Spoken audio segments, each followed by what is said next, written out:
This episode is brought to you by Shopify. Whether you're selling a little or a lot, Shopify helps you do your thing, however you cha-ching. From the launch your online shop stage, all the way to the we just hit 1 million orders stage. No matter what stage you're in, Shopify's there to help you grow. Sign up for a $1 per month trial period at shopify.com/special offer, all lowercase. That's shopify.com/special offer.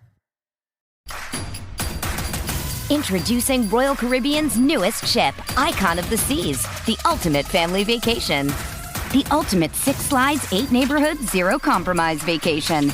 The ultimate never done that, can't wait to do it vacation. The ultimate chillin' by a different pool every day of the week vacation. This is the Icon of Vacations. Icon of the Seas, arriving in 2024. Book today. Come seek the Royal Caribbean. Ships Registry, Bahamas. This is Optimal Health Daily, episode 2450, How I Eliminated Binge Eating Completely, by Deen of JCDfitness.com, and I'm your host and narrator, Dr. Neil. Hey there, happy middle of the week Wednesday, and welcome back to Optimal Health Daily, where I read some of the best health and fitness blogs to you, usually with a bit of my commentary at the end. Now, every Wednesday, I like to share a little bit of inspiration with you. That's because, in my experience, Wednesday seems to be that really tough day to get through, where you just need that extra motivation to get through the next couple of days. So, with that, here we go. Quote, "We can learn nothing except by going from the known to the unknown." Claude Bernard. All right, and with that, let's get right to today's post and start optimizing your life. How I Eliminated Binge Eating Completely, by Deen of JCDfitness.com. According to Wikipedia, binge eating is a pattern of disordered eating which consists of episodes of uncontrollable overeating. The problem: binge eating is a fairly common issue in the bodybuilding and fitness circles. I myself have experienced the woes of this disorder, as have many others I know and have worked with personally. Now, I believe there to be 2 different scenarios to binge eating. First, you have the small group of fitness enthusiasts who have mini binges, and then you have people who experience severe psychological issues with food. The latter group typically will struggle with the disorder for a prolonged period of time and often take drastic measures to compensate for their actions. If you are hearing this and you're in the second group, I highly recommend seeking professional help. How I got into trouble. It all started about 4 years ago when I began counting calories. I was brainwashed into the whole clean food phenomenon as I was reading every bodybuilding and fitness-related magazine I could get my meat hooks on, and I was so obsessed with the "you gotta eat clean, bro" mentality that I threw all other sanity to the wind. I was immediately obsessed with brown rice, oatmeal, natural peanut butter, lean chicken breast, and so on. I was basically consuming most of the foods deemed clean by the infamous dogma-laden health and fitness community. I somehow adopted the assumption that pizza, burgers, pasta, white bread, and any other fast or dirty food would only be stored as fat and would be suboptimal in terms of energy needs. This wasn't so bad when on a bulking diet because I was eating plenty of food and keeping full most of the time. However, I was developing a really sour relationship with food. I began to look down on others who dined out and those who ordered pizza instead of cooking a chicken breast and brown rice. I found myself constantly craving the food I was restricting. The main reasons were because I could not count the calories and because I assumed it would go straight to my gut. I also began to feel superior to my peers for my abstinence of unhealthy food. It only got worse. As I said, the binging wasn't too much of a problem when on a bulking diet. On a fat loss diet, though, it was my worst nightmare.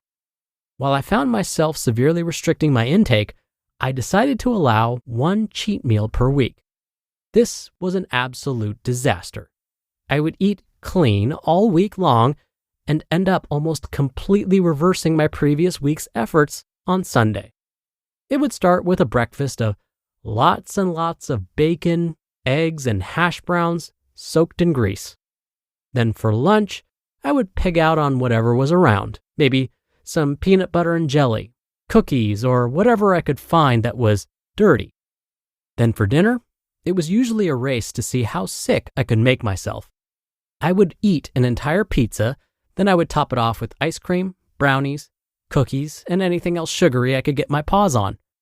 I literally ate myself sick on many occasions. The next few days were often filled with over-exercising, calorie restriction, and feelings of guilt and anxiety. The mirror wasn't flattering, as I usually was holding a ton of water and the scale always revealed an 8 to 10 pound weight swing. What did I do? I went to a therapist, found religion, and joined a convent. I kid. I did, however, seek help, although not through traditional methods. I sought help through self-study and personal research. I knew that what I was doing was unhealthy and could not be maintained long-term. I began seeking out those in the field who were smarter and more experienced than I was.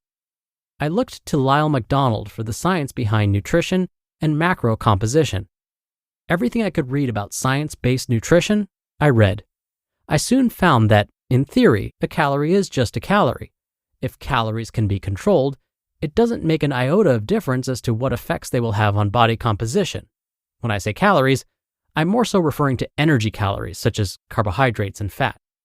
Of course, protein is required to maintain lean body mass, but once a certain minimum amount of protein is met, the other calories are simply used for energy. So I had to make a decision. I could believe all the old school dogma that was leading to my binging, or I could adopt a new mindset and belief system around food and change my life for the better. My experiment. I began controlling my calories, but allowing myself to eat the foods I was craving more often.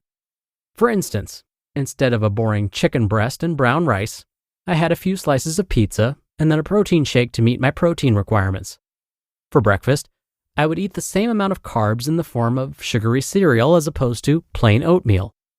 I did this for a couple of months to gather my thoughts and collect data. What did I discover? Food choices do not make a difference at all as long as calories are controlled. A calorie is a calorie. I also lowered my meal frequency to about 2 to 3 meals a day instead of 6 to 8. This allowed for more satiety with each meal. I found that I no longer had the urge to binge anymore. How to eliminate binge eating in 3 easy steps. 1. Make a choice.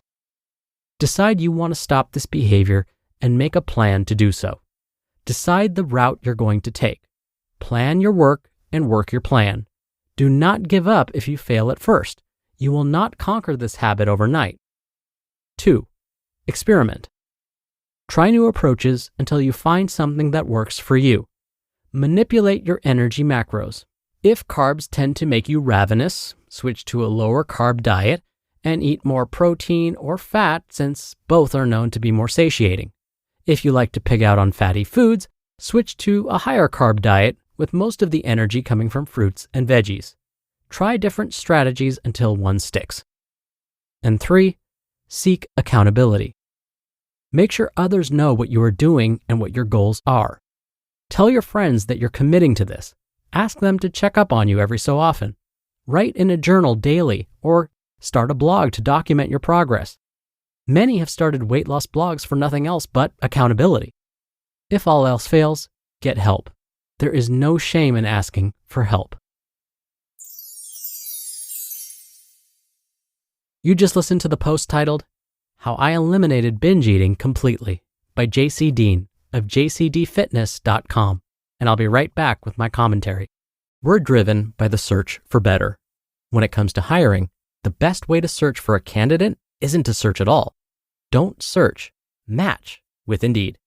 Indeed is your matching and hiring platform with over 350 million global monthly visitors and a matching engine that helps you find quality candidates fast.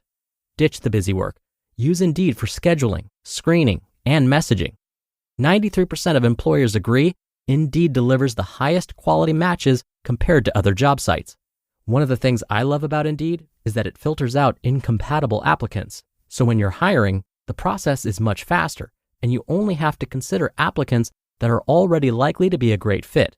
And listeners of this show will get a $75 sponsored job credit to get your jobs more visibility at Indeed.com/JCD. Indeed.com/health. Just go to Indeed.com/health right now and support our show by saying you heard about Indeed on this podcast. Indeed.com/health. Terms and conditions apply. Need to hire? You need Indeed. Dr. Neal here for my commentary. Now, JC provided us with 3 steps that worked for him when it came to reducing his binge eating. But again, as JC said, if you or someone you know has been struggling with binge eating or you suspect they may be experiencing it, I highly recommend having a conversation with a healthcare professional sooner rather than later. I remember days when I was just getting into resistance training and trying to bulk up and build lots of muscle. And just like JC, I read that I needed to eat more to build more muscle. So I would eat a whole medium pizza. Then I would have a 1,200 calorie chicken bowl and a glass of milk before bed. I didn't think of it as binge eating at the time, but I do wonder if I would have met the criteria at that time. Now, I didn't make myself sick, but I did feel really full. Anywho, here's where all of that food left me. A waist that went from 30 inches to 34 inches, and blood cholesterol and triglyceride levels that looked horrible. Basically, I increased my risk for cardiovascular disease by eating like that. So I then had to refocus my attention on losing those inches around my waist and bringing my cholesterol and triglycerides back down to earth. So if you want to build bigger muscles, don't worry too much about bulking up and eating more food. There are other ways to go about it that are actually healthier and safer. All right, that'll do it for today. I hope you have a great rest of your day, and I'll see you back here on tomorrow's show where your optimal life awaits.